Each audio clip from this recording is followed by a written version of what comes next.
kids of teachers. Stop right now. That's not germane to what's on the agenda tonight. Yes, it is. Yes, it A Vermilion Parish teacher raising concerns about teacher pay. What are you doing? Don't.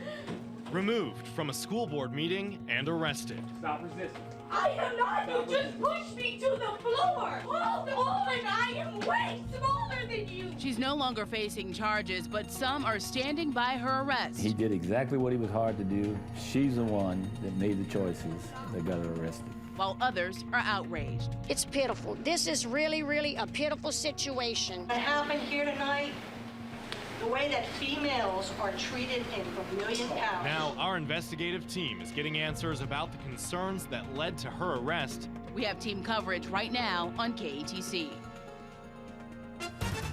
Live from the KATC TV3 studios, this is Acadiana's News Channel at 10. And tonight, that Vermilion Parish teacher's arrest is making more headlines. And getting reaction from across the country. What are you doing? Don't. Can you explain? KATC was there when a deputy marshal on duty at the meeting pulled Daisha Hargrave out of the school board chambers and arrested her. The marshal arrested Hargrave after the board president ruled her out of order during the public comment portion of the meeting. Hargrave was booked into jail, but the Abbeville city prosecutor says he will not pursue the case. The story going viral since it broke last night. Several thousand of you shared, reacted to, or even commented on the story on our social media pages. And tonight, teachers and parents are discussing how they can support Hargrave. 3's on the street tonight. Justice Henderson starting our team coverage in Abbeville. Justice. Jim and Marcel, I'm here outside of Blacks in Abbeville, where Vermilion Parish teachers and the Vermilion Association of Educators met today to discuss the arrest that took place at last night's council meeting. More than 100 educators came together to decide what they wanted to do to help and stand in solidarity with Daisha. Tuesday evening, Vermilion Parish Teachers and Education Association members packed Black Seafood Restaurant to talk about what they say was the improper arrest of a fellow teacher. At today's meeting, we had an open forum where there was question and answers. We did speak a little bit because we wanted to get a feel for what the teachers across the district were feeling and how they wanted to move forward. We wanted to keep it positive, so we decided upon a rally for this Thursday to support Daisha and her First Amendment rights, and that we will not be silent. What are you doing? What are you doing? Don't. And several parents and teachers in Kaplan, the town where Hargrave teaches, said they stand behind her 100%. You know, if you cannot back your teachers as board members of the school, it's pitiful. This is really, really a pitiful situation. What tore me apart was when I got on my Renee Ross campus at noon and saw all of my fellow teachers so very upset, to the point where they wanted to not be at school at all. On Thursday evening at around 4 p.m., teachers and the community are invited to stand together in solidarity in Magdalene Square in Abbeville. Justice Henderson, KATC, TV3. Now, many of you have been asking about the deputy marshal who made the arrest. We found out he's a school resource officer who is employed by the school board. We asked if there has been any change in the officer's employment status. The answer, no. He is still employed by the school system tonight. Also, board president Anthony Fontana tells us he did not order the deputy marshal to remove Hargrave from the meeting.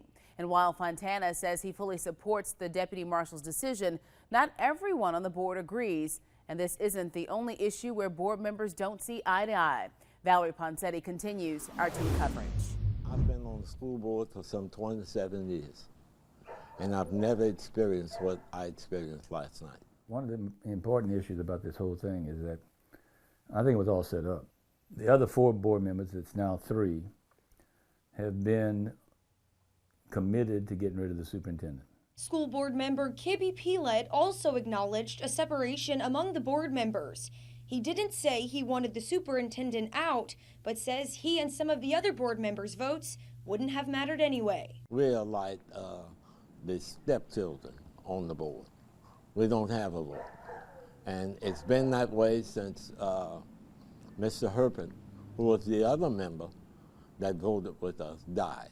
The whole issue from day one with them was They were not going to give him a contract. But according to Fontana, state law requires the board to offer the superintendent a contract. And it's what's inside that contract that some of the board members and at least one teacher had a problem with. They finally realized that they couldn't stop the contract, so they had to shift the focus that would have the maximum effect, hopefully, on the whole teacher's employment body, to where they would get upset, and we end up having this woman come. We knew they had 5 votes. They were going to outvote us no matter what we did, but I assumed that they would be reasonable. In Abbeville, Valerie Poncetti, KATC TV3. Now, the debate over Superintendent Jerome Pio's contract is where this all started. Last night, the board voted to give Pio a new contract and pay raise. Pio is entering his 6th year as superintendent. This is the first time he's gotten a raise in that time period, despite leading the district to improve state rankings and an A grade.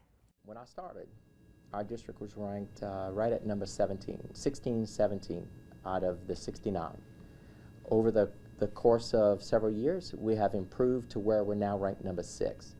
The teacher, Daisha Hargrave, is expected to release a statement tomorrow through her attorney, and she's no stranger, we found out, to fighting for education issues.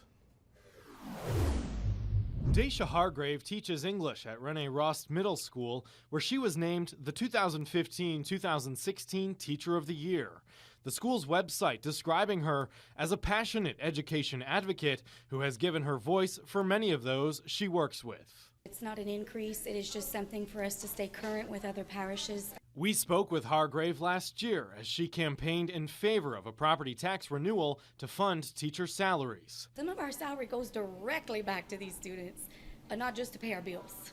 Personally, I buy extra things in my classroom, so when a student doesn't have it, it's available. The renewal passed. You're making our job even more difficult. And her interest on education matters never stopped. Because it's basically taking out of the pockets of... For complete coverage